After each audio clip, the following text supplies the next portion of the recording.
وعلیکم السلام ورحمۃ اللہ وبرکاتہ۔ تبلیغ جماعت کے سلسلہ کو شروع کرنے والے حضرت مولانا الیاس رحمۃ اللہ تعالیٰ علیہ تھے، اور بزرگان امت بڑے بڑوں نے اسے چلایا، اور بڑی حق پر چلنے والی وہ جماعت تھی۔ لیکن آج کل جو موجودہ دور میں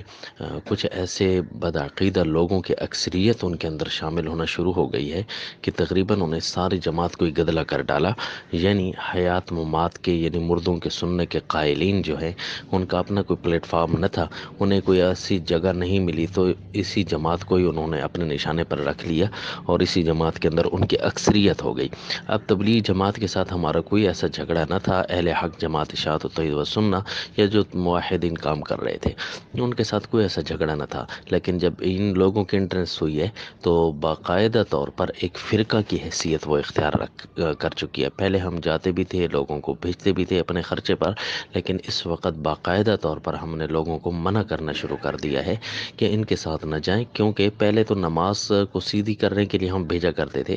آج کل تو عقائد خراب کرنے کے لیے یہی کافی ہو گئے ہیں۔ یعنی ان کے اندر اکثریت آ چکی ہے، چند 2% 3% کو اچھے لوگ ان کے اندر اب بھی رونا رو رہے ہیں، ان کو منع بھی کر رہے ہیں کہ اہل حق کے خلاف اپنے تیر کیوں تم نے سیدھے کر لیے، حتیٰ کہ لوگوں کی نمازیں بچانے تم نکلے ہو، اور خود تم بدعقیدہ لوگوں کے پیچھے جوڑ کی نیت سے نمازیں پڑھ کر اپنی نمازیں کیوں تباہ کر رہے ہو۔ تو 2-3% وہ لوگ موجود ہیں، لیکن ان کی کون سنتا ہے، ان کا غلبہ نہیں ہے، اللہ تعالیٰ ان کی مدد فرمائے۔ لیکن یہ ہے کہ اکثریت کا غلبہ ایسے ہو چکا ہے کہ نعوذ باللہ نعوذ باللہ باقاعدہ طور پر ایک فتنے کی حیثیت اختیار کر چکے ہیں۔ اور جس طرح قادیانی ازم جہاد کے براہ راست مخالف ہیں، تو یہ دبے لفظوں میں جہادی تنظیمات کو یا جہادی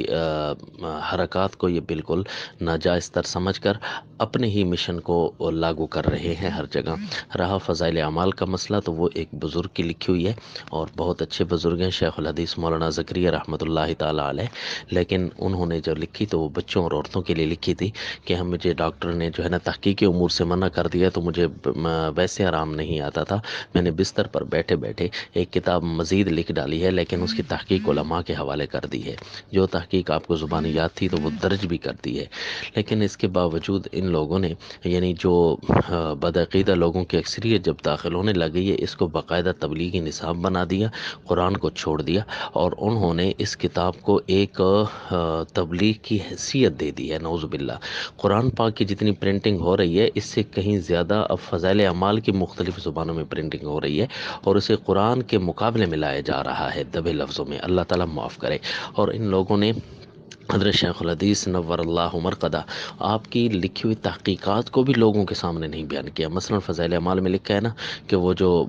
حضرت آدم علیہ السلام نے واسطہ دیا تھا کلمے کا کہ اے اللہ اوپر جو کلمہ لکھا ہے مجھے اسی کا واسطہ ہے، حالانکہ نیچے شیخ الحدیث رحمہ اللہ علیہ نے لکھا ہے کہ ان کے الفاظ موضوع ہیں، غلط ہیں، جھوٹ ہیں، میں نے صرف اور صرف لوگوں کو کلمہ کی فضیلت کے لیے ادھر لانے کی کوشش کی ہے، نہ یہ کہ یہ روایت جو ہے اس پر عقیدہ بنا لیا جائے۔ لیکن لوگ ہیں کہ اس کو نہیں پڑھتے۔ اب اس میں حضرت شیخ الحدیث رحمہ اللہ علیہ کا کوئی قصور نہیں ہے، یہ بعد والوں کی زیادتی ہے، یہ جو ایک فرقہ کی حیثیت سے